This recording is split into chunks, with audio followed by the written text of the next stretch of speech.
Welcome, everybody. Welcome to tonight's presentation.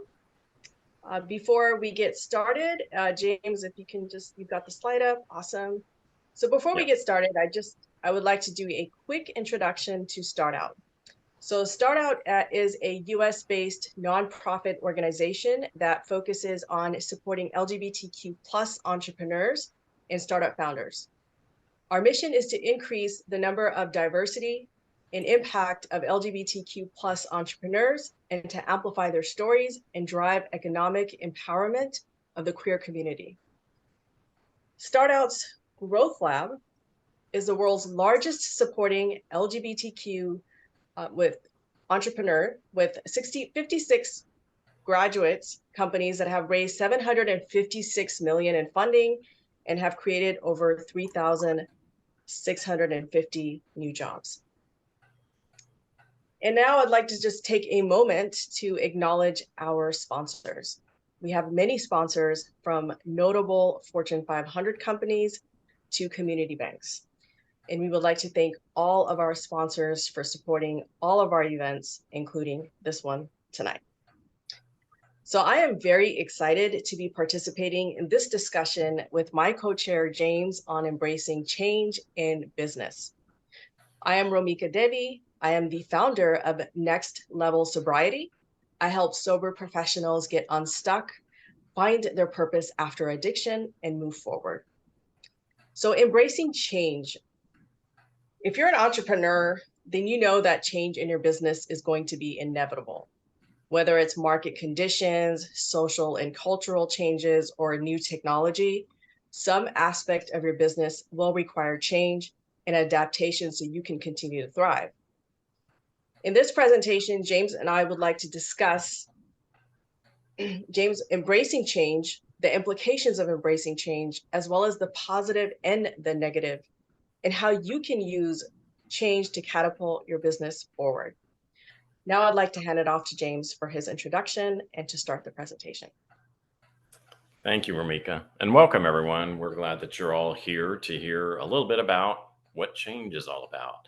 My name is James Knesick, hard name to pronounce, but that's why I go by James K. I'm the founder of By the Job Inc. And we'll jump right into our presentation. So we do have two major categories of change, and one is constructive change versus change that's not so constructive. We call that destructive change. We'll start with our constructive change categories, and the constructive change categories are really those internal changes, which are going to have some sort of employee or business impact, versus the number two on the slide here, which is external changes, which are going to have some type of customer impact. So when we talk about the internal changes, we're really talking about structural or cultural changes to the business that you're trying to manage the behavioral aspects of how people interrelate with one another in the business, or you're trying to create organizational efficiencies. So the organizational, you may rearrange your organization chart and your business structure, and you're trying to create a functional efficiency for how people work and the way that they get their own job satisfaction through their work. Cultural behavioral, you've heard people talk about toxic work environments. So, cultural and behavioral changes are really going to be focused on trying to eliminate those areas in the organization that are frustrating or aggravating or that are causing people emotional stress or distress. So, from that perspective, the cultural changes are going to affect the quality of work-life balance and the quality of work that is actually put out by your employees. When we talk about the external changes, those are going to be the kinds of changes that your company is making to your product or service that are going to impact your customer. So, product and service changes, of course, could just be a simple pivot, the way that you position yourself and your product and your service in the market. And it's to really achieve a competitive advantage in any way. Branding and reputation could be another change that you're making to improve the brand recognition of your product. And that could be done through visibility, projecting an environment of integrity And of course, some level of persistence because you don't want people to perceive you as, or perceive your business or your product or service as something that could be here today and gone tomorrow. But the goal in any kind of constructive change is outlined at the very bottom of the slide. And that goal is really to sustain your business and enrich the lives of your customers and your internal workforce or employees. A constructive change response. Number one, we talk about functional or positive response. And positive response does include resistance. You will always have some level of resistance to change. Resistance becomes a problem when it becomes unwavering resistance. In other words, anything that you say, do, I'm not going to change, I'm still going to do it the same old way. And that includes your product or service. But the key to overcoming resistance is making sure that you can prove to your employees, to your customers, what's in it for them. What benefit are you providing by making the change? Or is there a benefit? Or what benefit are you providing by reorganizing the organization, creating new departments, creating functional efficiencies? If there's no benefit in it for the people that are on the receiving end of the change, that are helping to implement the change, then you're going to end up getting more resistance probably than you really planned for or expected. When you are able to address the benefits of a change, then you end up with the commitment, adaptation, and embrace of that change. And I know, Ramiko, you and I had discussed earlier about some specific examples of resistance to change. And I know you had brought up a couple of points that you may want to bring up here. Yeah, I specifically, when I think of resistance to change, I think about the case of, say, Blockbuster versus Netflix. That's I don't know who. If I'm pretty sure everybody here knows about like the whole situation with Blockbuster. But if you don't, then Blockbuster at one point back in 2005 was valued at $8 billion. It was a huge company, and Netflix at that time was a struggling company. However, the difference between the two was that the founder of Netflix saw with the advent of the internet and technology that he can use that to his advantage, and started streaming online, while Blockbuster did not see that opportunity, actually did not take um, on that, and then basically, as a result, Blockbuster ended up tanking, in just a short few years, and having to file for bankruptcy. No, I'm not actually. I take that back. I'm not sure if they filed for bankruptcy, but I know that they tanked and Netflix completely took over. So that is just one example that I can think of specifically when it comes to a company resisting change and what can happen as a result. Thank you, Ramika. Yeah, that's a Yeah. very good example. We have, in part two, we talk about the dysfunctional and negative responses to change. And I had mentioned a little bit earlier about unwavering resistance, where you're unable to really convince your customer or your employees about the benefit of the change or how that change is going to impact them in a beneficial or positive way. And unwavering resistance, Ramika brought up Blockbuster. Well, we had New Coke back in the 1980s when the Coke and Pepsi wars were going on. And new Coca Cola was introduced. Not sure if it was just a big marketing ploy, but there was unwavering resistance to the new product called New Coke.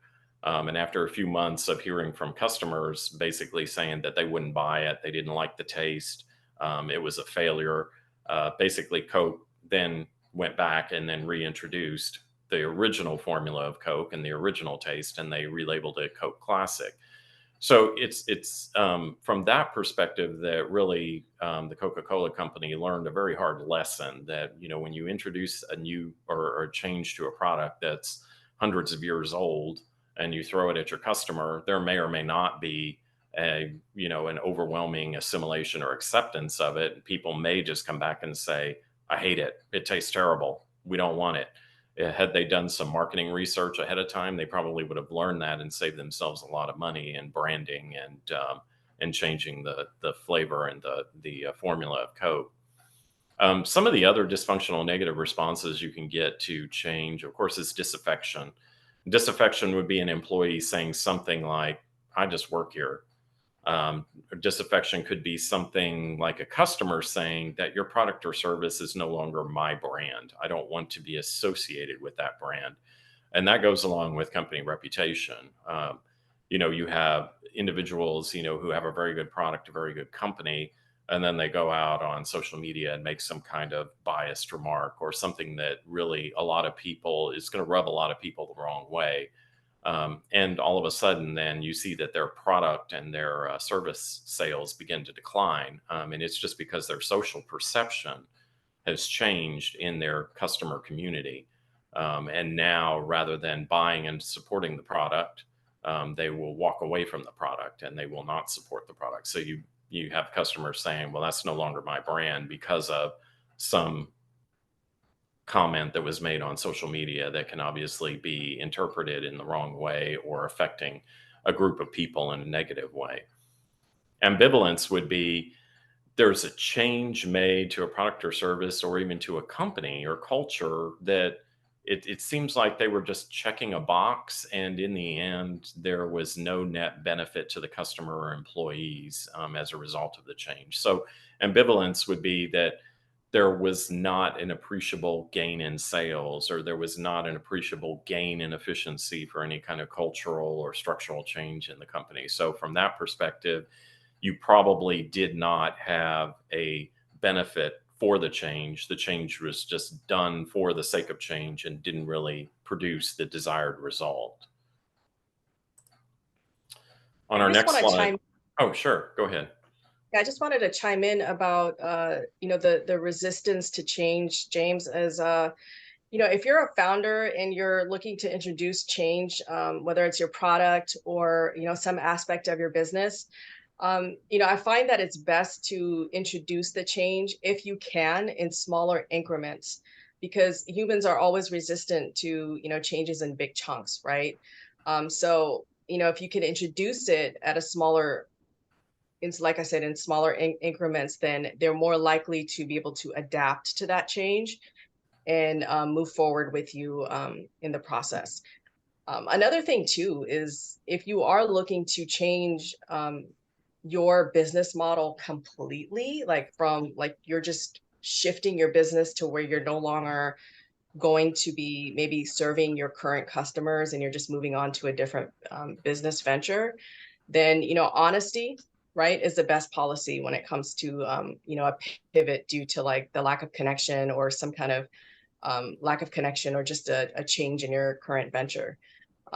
You can hire others, right, to continue to do your business. You can sell your business, or you can just let your customers know about your plan to exit and, fulfill the contracts if you can, right? Relationships are key. Like my mentor, told me, and this always sticks with me, that relationships are literally the most important aspect of any business. It's even more important than product knowledge.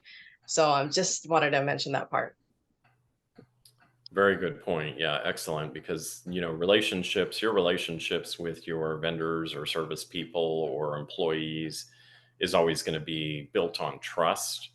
And when you implement changes without a whole lot of benefit, or you erode the trust that you have between your employees or your service vendors, or your customer, then you end up with a lot of big problems, especially with the customers or the employees assimilating those changes or embracing those changes the way that you would expect. So, very good point, Ramika. That's key. Relationships are basically the highest. They need to be held in the highest regard and protected at all costs. Um, we did talk about. We wanted to talk about a few destructive change categories, and I'm sure any of those people who are on the call who've been part of any organization, who have worked for an organization, have encountered some level of change. Here's some changes that I found that were interesting, that were what I consider destructive change categories. And by destructive change categories, they just really don't have a viable benefit, and they really don't produce any significant alteration in either product service acceptance or cultural change internal to an organization. And those changes are like egocentric changes. So any of you who have worked for corporate America know that sometimes, when a new leadership team swoops in, they try to say, or they may come in with a sweeping change remark that says, "Oh, everything that you guys have been doing is not working." And because of the sales and the product service slippage and us not being able to make our profit margins, everything you've been doing is not working. We're just going to throw it all out. And then I'm going to come up with a bunch of changes that are going to transform the company into a new company. So that would be what I consider an egocentric change. It's a change for the sake of marking territory. Leadership teams tend to do this sometimes, and it's very egocentric because there's not, like I said, going to be a huge beneficial result as a result or as a consequence of the change. It's just going to be a sweeping change that's made for the purpose of putting my name or my mark on a company. An unnecessary change would be without merit or reactionary. It can kind of fall in the line with an egocentric change. And I call this tossing the baby out with the bathwater. So um, I have experienced in my 32 years of working for corporate America this situation where someone complains about something. And I worked in the information technology sector for a long time with this company. And someone complains about one problem that they have with a huge system. And that one problem is probably a 1% problem. But what it turns into is you end up with people talking or users talking in absolutes saying, "Oh, this system is horrible. And it's because I can't process my invoices at the end of the day within 20 minutes. It takes 4 hours." And so they harp on that long enough and they get enough leadership attention around it. And then before you know it, the whole accounting and finance system is thrown out. And then another vendor is brought in. And I call that pulling up the massive oak tree by the roots, and you're planting a sapling in its place. And then you have to rebridge all of those connections around that huge legacy system into all the other systems that it needs to talk to. And that is what I call throwing out the baby with bathwater, because in essence, you've taken the 1% problem, turned it into a 100% problem, and threw out 99% of a working system and replaced it with 100% of a new system that may or may not provide all the benefits or all of the capabilities that you needed in the first place. So that's what I call an unnecessary change. And you always end up in those large organizations, especially in corporate America, where you end up with the person who always talks in absolutes. They're always saying stuff like I'm just saying always, or, none of that works. Even though it's a 1% problem, they turn it into a 100% problem. Um, so I'm sure some of you who've worked in large organizations have encountered that. A haphazard change is going to be a change that's not well thought through. It may not have a goal, or it may not really even have a direction or a benefit for customers or employees, but it's just undertaken for the sake of someone saying, "I made a change," or "I checked the box on my year-end goals." And, obviously, these kinds of destructive change categories are not going to result in good behaviors in the end. It's not going to create a benefit. And in the end, it's not going to be something that's going to be embraced or assimilated by the workforce or the customer that you're targeting. Um, so, pivoting your business, I'll let Ramika talk about this. Yeah, so pivoting, right? So I see pivoting your business as a sign of growth. So every founder starts out with a risk and goes on a journey, and there's a lot of ups and downs, especially in the beginning. But throughout, there's still going to be some levels of ups and downs. And so pivoting, is simply looking at what isn't working and changing direction and implementing new ways and testing new ways in the market to see what will work. And these are what I would like to call soft pivots. Um, these are simply pivoting within your current business. I'll give you an example of what soft pivoting looks like in a coaching business, since I'm a coach. So it's quite common in coaching and consulting industries, if somebody is new, to take their skill sets and say they have a general idea of what their who their ideal customers are. It's only through working with their ideal customer over a period of time is one going to learn, the various different challenges that that particular client or customer has. And this may require you to hone in or maybe even add some different skill sets to solve your specific customer needs. So you may need to update your product that you have, or you may need to add additional services or products and add-ons to your current list of services. So these are, improving your product and changing some aspect of your product to fulfill customers' needs. So these are all examples of soft pivoting.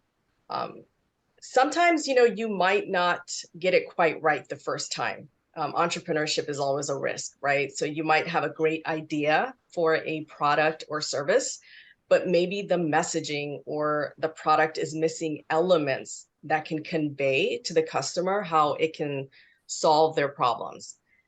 Sometimes pivoting can happen as a result of a growth in your own experience and skill sets. So I see a lot of this again happening in the coaching and consulting industry quite a bit. It happens in all businesses, but speaking from example, I can say, like, as your own experience and expertise grows, you may discover that you want to expand to other areas or maybe even serve a different market that you have expertise and experience in now.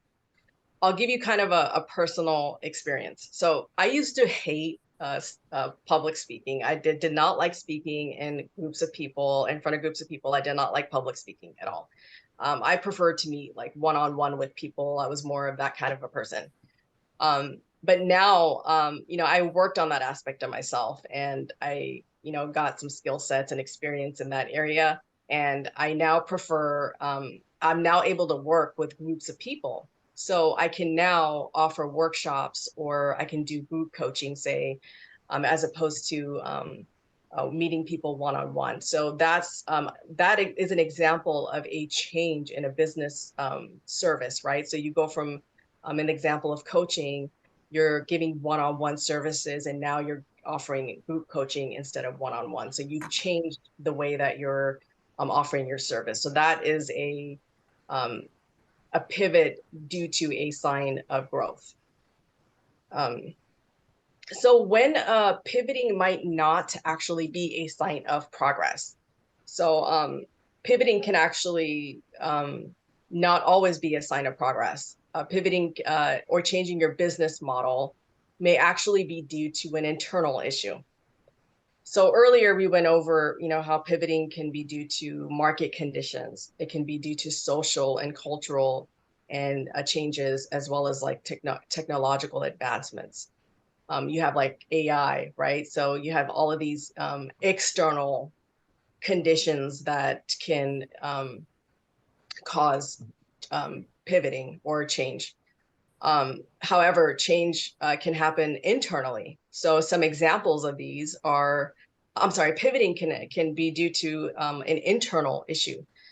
For example, shiny object syndrome, lack of clarity on your vision, fear of success, or even fear of failure, or simply just not giving something enough time, right? So these are all aspects of something internal that's going on. Is there anybody here, by the way, that's dealt with shiny object syndrome? Because I know that that's a common thing with a lot of entrepreneurs, and I've definitely dealt with it in the past. So I'd just be curious to know others that have experienced this. But the thing is, right, like a successful business requires you to have effort, consistency, and focus. And shiny object syndrome literally pushes all of that aside and creates distraction, inconsistency by chasing new opportunities. So, if you find yourself, changing your business multiple times, that might be an issue. It's not always the case, but that's something that could be would be an issue. Um, so asking yourself like the deeper questions around these, what like is your vision clear? Do you have some fears around success, around failure?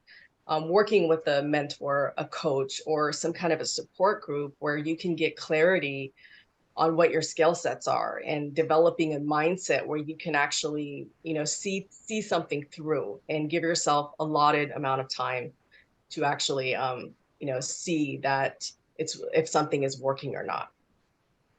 Um, there is also, I'm going to talk about the example of what to do, like if you have to pivot due to losing passion in your business, because that is something that happens. And I'll give you an example of that. For example, when I first started, my first business was in real estate renovations. And I wanted to fulfill my vision of serving people and making great investments for myself and others. However, over time, I realized that, there were many aspects of the business that I enjoyed, but there were also other aspects of the business that I did not enjoy. And at the same time, I had, internal struggles as well. I was in active addiction to alcohol at that time. I was struggling to upkeep with the day-to-day operations of my business because of that. And so the combination of these two, eventually burned me out. And as I got sober, I had to rebuild myself, and I had to look at my vision with a fresh set of eyes.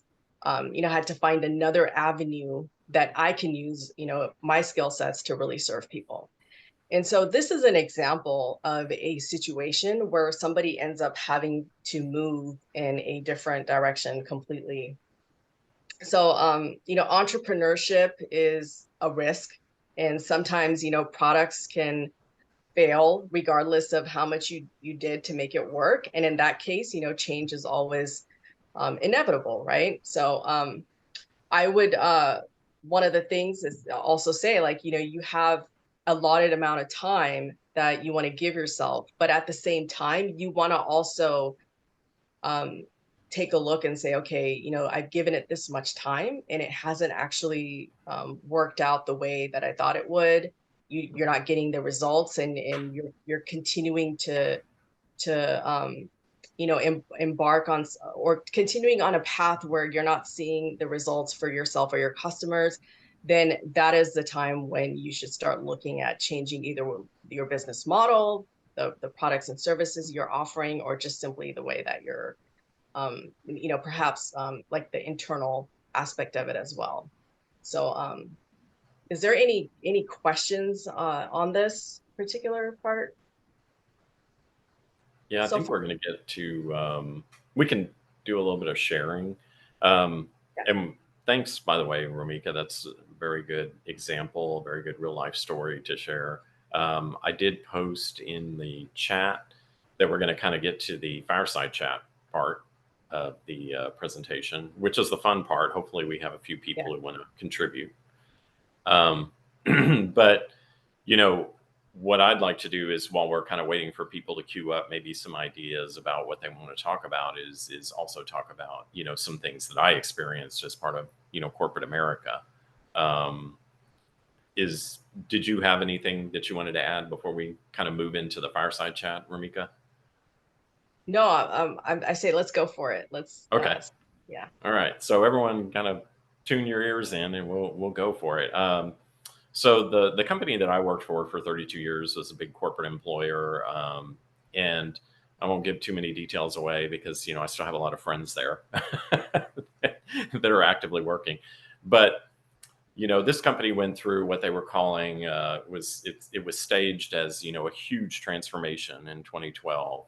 They were going to go through this huge transformation. They were basically It was one of those situations where they brought in a brand new leadership team. Board of directors signed off on the leadership team. They brought in a big dog and pony show. They spent millions of dollars doing huge presentations and huge transformations within the company and also external to the company, with the goal being that we're going to improve the lives of all of our customers and improve the lives of all of our employees.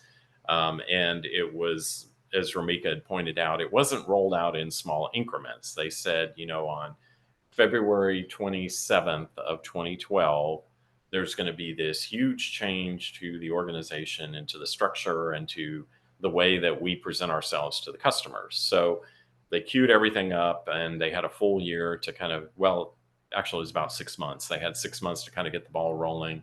Um, Spent a ton of money putting together some huge displays that customers could walk through, and a huge presentation for the board of directors and for the employees and for the new customers. They launched a huge advertising campaign that basically repositioned this company into a new market segment that was supposed to bring so many more new customers to the actual retail experience that was being created.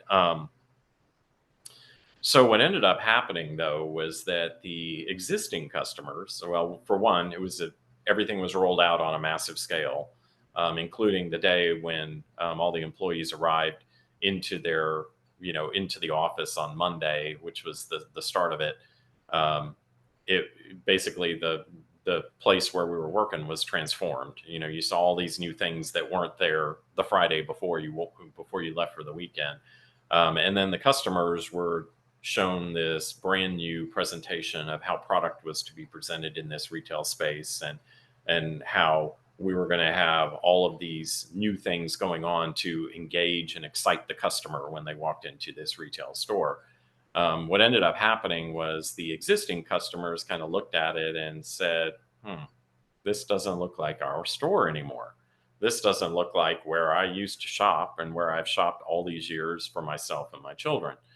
So the existing customer just walked away. They said, okay, you've earned our trust all these hundreds of years, and now you basically turned your back on us and said that we're no longer important, that you're going after the younger customer and trying to get a whole new customer base basically swapped out. So the new customers were very slow coming to the market. They liked what they saw, but they weren't obviously jumping on board the way that the new leadership team was thinking they were going to. So we alienated all the old customers, brought in some new customers, but not a sustainable customer base to continue the function and the operation and the profitability of the company. So after, I think it was about a year or two of working with this new leadership team, finally the board of directors caught on, and what they should have been doing all along, they should have had some guardrails around this new leadership team to make sure that they were meeting their expectations, or meeting the goals of this huge change. They finally caught on to it and said, okay, well, we're going to fire the new leadership team and bring in the leadership team that was here before to try to reestablish the status quo and return to a level of profitability that we can sustain. But in the interim of spending all that money with the new leadership team and pursuing all these new changes, um, the company was put into a very bad debt situation because there was a lot of money spent on changes that were not adopted by any new customers. The old customers walked away. You no longer had a sustainable set of sales that were going to continue the profitability of the company. So the whole thing basically tanked. Got rid of the new leadership team, brought the old leadership team back in, and tried to resume where we left off, but then had to regain the trust of all of those customers that we lost. So that's an example of like some of our dysfunctional changes that we had in here, especially you ended up having all three of the destructive change categories, because you had the egocentric change with the new leadership team marking their territory. You had a lot of unnecessary change with new leaders coming in and saying, oh, y'all have been doing it all wrong all these years. And so we're just going to throw out the baby with bathwater, and we're going to go ahead and implement wholesale changes across the board that are going to affect the employees, the company, the customers, and we're going to make sure that it's a successful change. And then there were a lot of haphazard changes where money was spent, for instance, in creating a presentable retail environment where we're selling product, and millions of dollars were spent basically stripping the floors and restripping the floors in one showcase store to create the concrete floor, and the stain was not quite the right color. So strip it all and spend another $1 million in reglazing it so that it has the right color. Just stuff like that, which basically put the company in a situation where it was now in a huge debt. Um, it had a huge debt load because of all of these haphazard changes that were implemented. And in the end, we did not bring any value to the customer. We alienated the old customers, and the new customers were not going to jump on an overnight train to be the new profit base or the new revenue base for the company. So that was a extremely destructive change, which kind of covered all three bases here. And that's one of the extreme examples where me as an employee, I'm looking at this and then also benchmarking the changes that the new leadership team was basically promoting, and going out there and looking and seeing, well, did other retailers make these kinds of changes? And sure enough, I found other retailers who had walked that same path. And when I looked at how successful those other retailers were with small incremental changes that we were going wholesale with, I found out that they had failed with those particular changes. And so the changes that were being promoted by the new leadership team were really going to take us down a path of failure. And as a result, I liquidated all of my stock in the company right before the crash happened. Which, lucky for me, being kind of the pessimist and saying, how are these changes going to benefit the customers, the employees, and the company?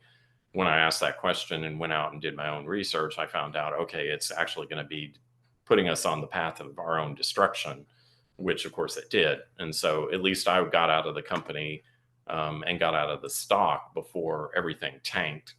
And so I was able to preserve a lot of value in my 401k. So that's a lesson learned. Yeah. Smart move, James. Do we have a someone's asking what did the team do what did the team do that returned or what did the team that returned to do that turn things around? To reverse the failure.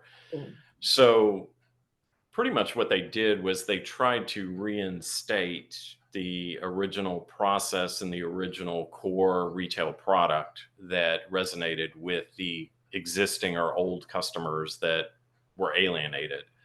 But as they say, trust is gained in drops and lost in buckets.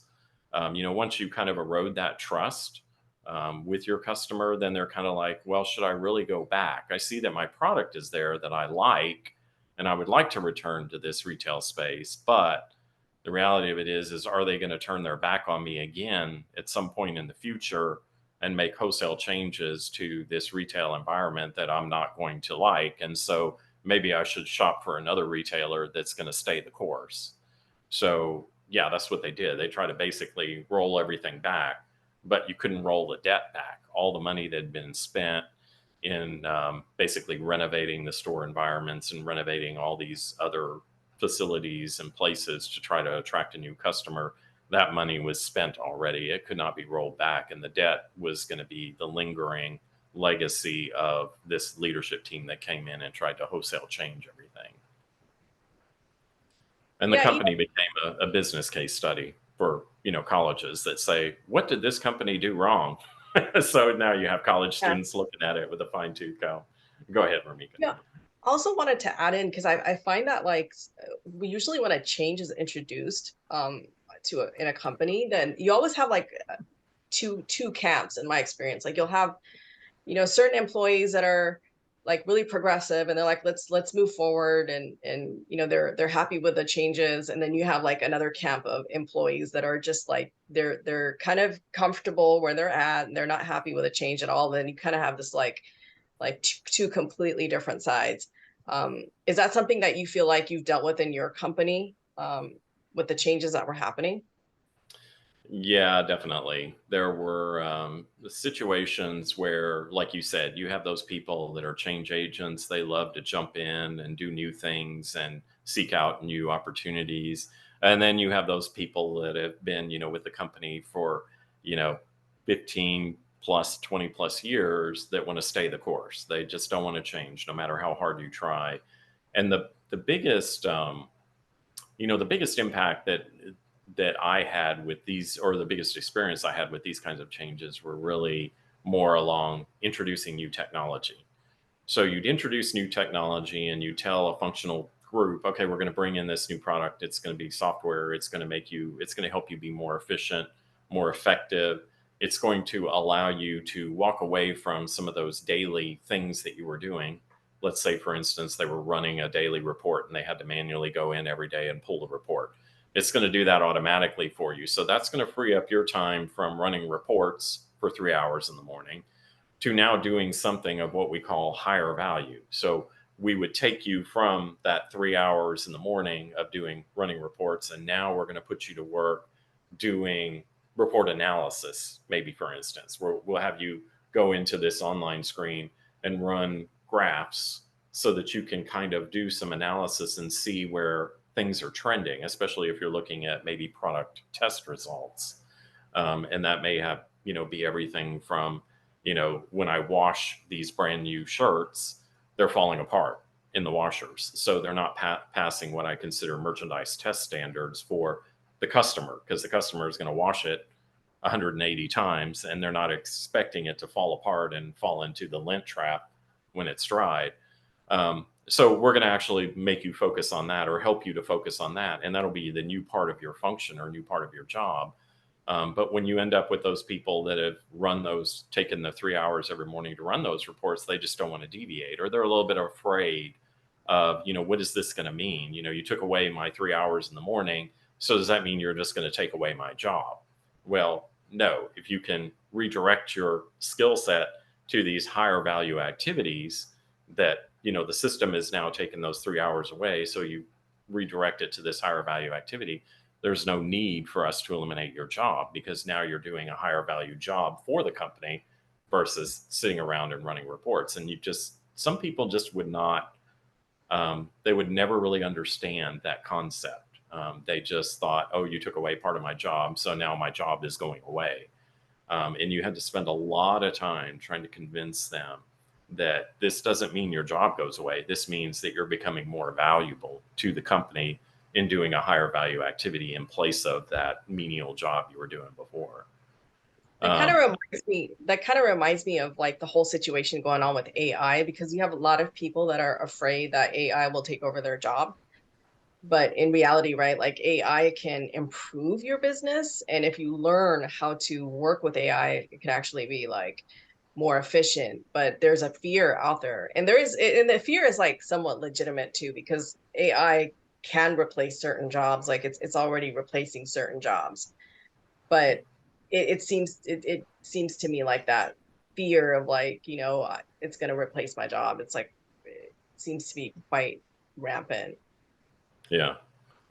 And AI is coming. I mean, it's coming hard and fast. I think it's really going to be something that's going to be revolutionary to most of the business world.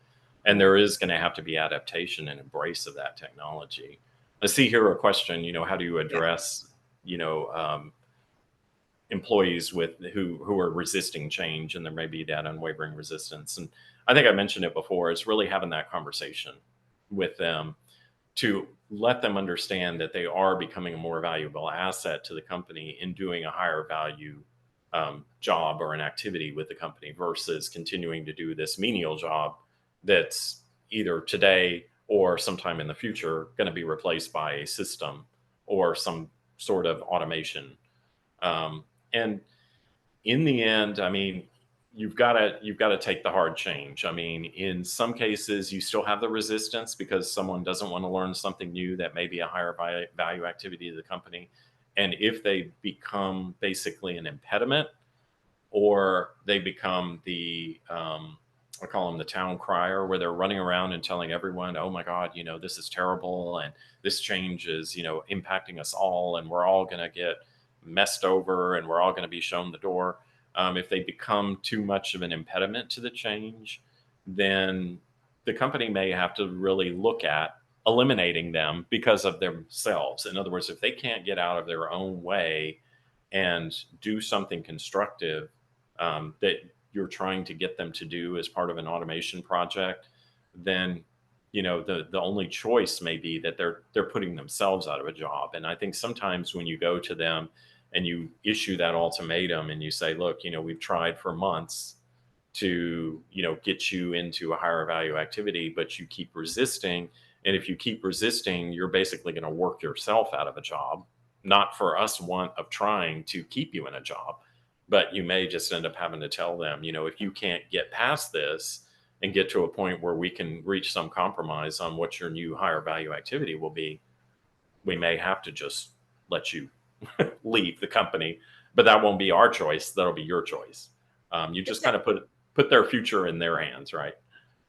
just to add to what James is saying, is also, present the change as being beneficial for the employee. So it's basically exactly what James is saying, but maybe just let them know how that change can be positive for them and for their own growth. I think that could be really useful. Yeah. And I think, as an IT guy, especially in technology, I always see the benefit of how technology helps to eliminate all the mundane day to day things that we may love to do. But then, once you have that platform doing that work for you, then where can I refocus my activities or my time during the day to create bigger and better value for the company? And those are the ways I've always looked at it, and that's the way I kind of present it. Especially when you end up, dealing with a functional team member who's just like, you're trying to get rid of my job, or this isn't going to work, or I'm not on board with any of this happening. um, and Yeah. and that can even go to a leadership level. It's some leaders of functional departments can be the resistant factor for a change that's being you know placed upon them.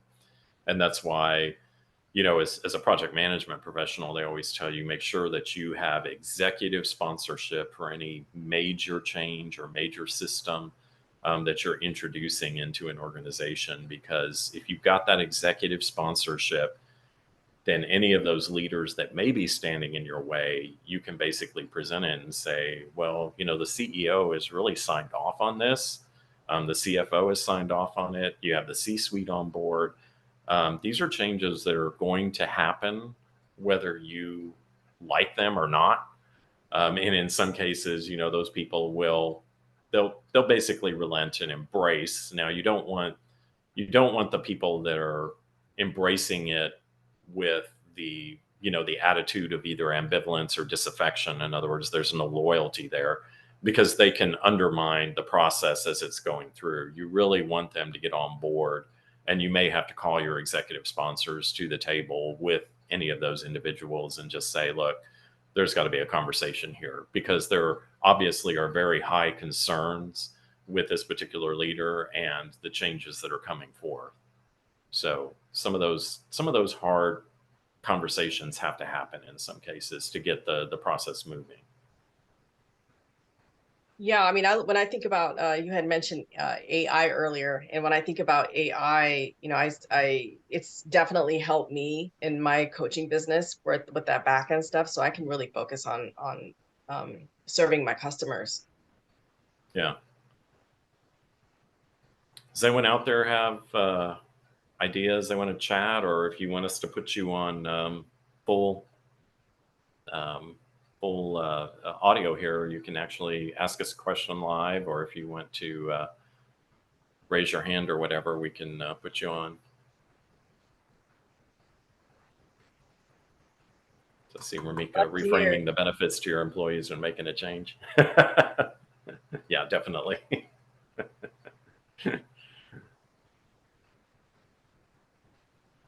Feel better typing. Okay. Yeah. Any of Any you other, want to put it in the any chat other, window, just go ahead and put it in there. yeah, any other questions anybody has, or anything you'd like to share from your own experience? I'll bring up another issue too, especially from an employee perspective in a big corporation. Changes to your responsibility. So I've been the recipient of the situation where you're called into a leader's office and they're saying, you know what, you've been doing a particular, you know, project for a number of years, and we're just going to go ahead and reassign you to a new team doing a brand new project. So I think that's probably the most jarring change, especially for anyone who's career oriented. Because, you know, if you've been doing a job for a number of years, you're obviously very good at the job. But then when you're reassigned, I think there has to be a very um, sensitive conversation that has to happen when you're being reassigned about the reason, the benefit, the opportunity. And I know, you know, for me personally, there was at least two reassignments in my career that none of that was covered. It was just like, you know what, next week we're going to move you to this new team, this new project team. And the downside to it was the project that this new project team was working on was of zero interest. There was going to be zero um, advantage in my career to moving to this new project team. But it was just said, you know, this is what you're going to do. And I'm like, oh, okay, well, I guess so. Um, so, you know, in the future, when things would start to look a little bit shaky or like there was going to be a major change, what I tried to do was position myself with other leaders to find that next opportunity to jump to. And that way, rather than having to take a default as reassignment by a leader who may not know what my interests are, I basically then created a brand new opportunity in a new leadership area or business area that I wanted to move to. And in that way, I saved myself from being reassigned to an area that may have been even less likely for me. So, you know, there were a couple of times in my career where I had to where I really had to kind of wrangle that opportunity for myself, or just take the reassignment and then realign with a new leadership or a new business area that I really wanted to work in. And those are ways that you can take back that control, especially when you've got leaders out there who may not recognize your potential or recognize the kind of day-to-day challenges and um, what I would call the engagement that you want. Because I'm the type of person that has to be engaged with a lot of different things to keep the day interesting. And if I'm just being told, we're going to reassign you to an area where you're going to do the same old thing day after day after day, then I'm going to lose my mind. So, you know, there are a lot of leaders that just don't recognize those kinds of individuals that have to have that engagement and that variety in their day-to-day life, and they're just going to assign you to something that they think is going to be a specialization, that's going to be the same old thing every day, for the rest of your life. So that's what I would recommend to those people who see maybe the writing on the wall with a reassignment coming up, is try to find that next opportunity. If you have to take the reassignment, take it for whatever period you can endure it, but make sure that you're working on that next opportunity in a different business area where you really want to be, where you really want to work, where you really want to be engaged on a day-to-day basis. Because there's nothing worse than going to work every day and just saying, I just work here and I can't stand it. And, you know, Yeah. it's really heartbreaking to have to do that. Yeah, I think that's that's one of the things about being in owning your own business. I feel like you're always, I mean, obviously you're a self-starter, right? So Yeah. that's one aspect of it. But then there's also like, I feel like there's always like this growth happening, if you're like somebody versus like if you're working with for somebody else, working for yourself, there's like a constant growth, constant like push. And it's almost like a natural desire to continuing to wanting to like improve and grow. And I think that's with every human, regardless of whether you're an employee or a founder. Um, but it's interesting because if you're an employee, like you can almost kind of be stuck in a role Mhm. that your boss gives you versus like being a founder, you have a little bit more leeway to Yeah. to yeah. And I always look at it from the challenge and the variety of work that, you know, that you can do, or where you feel like you can contribute the most. because going in and checking the boxes was never the kind of job that was going to keep me challenged and engaged. But if you can create your own, opportunity by, networking with other business areas or whatever, and create your new opportunity for yourself, then you're definitely looking at an area that you're going to be challenged, engaged, and you're going to have that variety of tasks and activities that are really going to keep you engaged and happy versus just saying, okay, I'm done, I quit. So not that I didn't have those days Yeah. too, but at the same time I always tried to salvage whatever I could, rather than because the company that I worked for was a very good company to work for, very good to their employees, um, except with those sparse managers that just didn't recognize real talent and potential. So Yeah. All right. all Does right. anybody have any more questions? We're nearing the end of our presentation. Any more questions? And we will post this presentation online. It's all being recorded.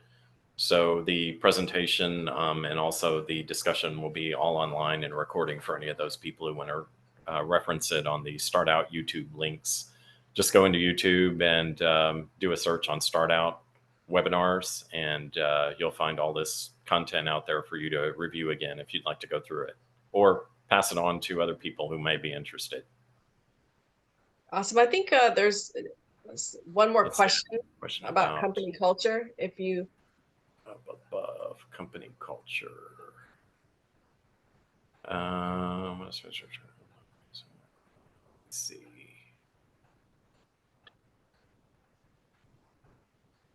I think they're going to type in the question, or they're typing it in. Oh, suggest incorporating variability into the company culture somehow. Yeah, that is a incorporating job variability in company. So that's a very important part, because um, older companies can often be interpreted by their customers or even by their employees as very stuck in their ways.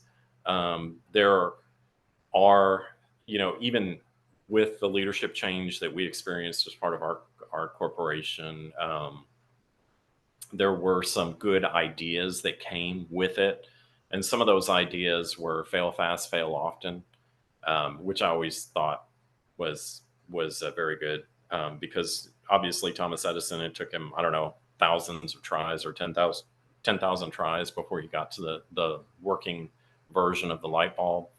But if you can, what I would say, have as part of the DNA of your company, if variability and change are incorporated into the DNA of your company, if it's encouraged, if the employees are actually encouraged to contribute to that process, to provide feedback into the process of change, then I think it can be very constructive.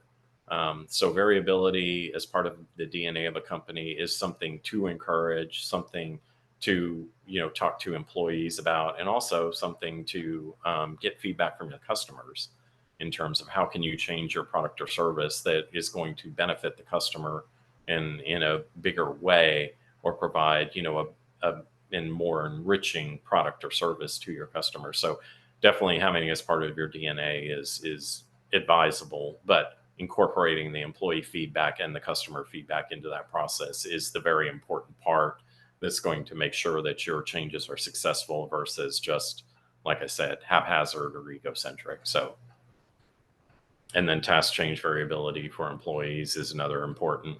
Um, but make sure your employees are on board with it, that the task variability is something that they want to do versus something that they're just getting reassigned to do.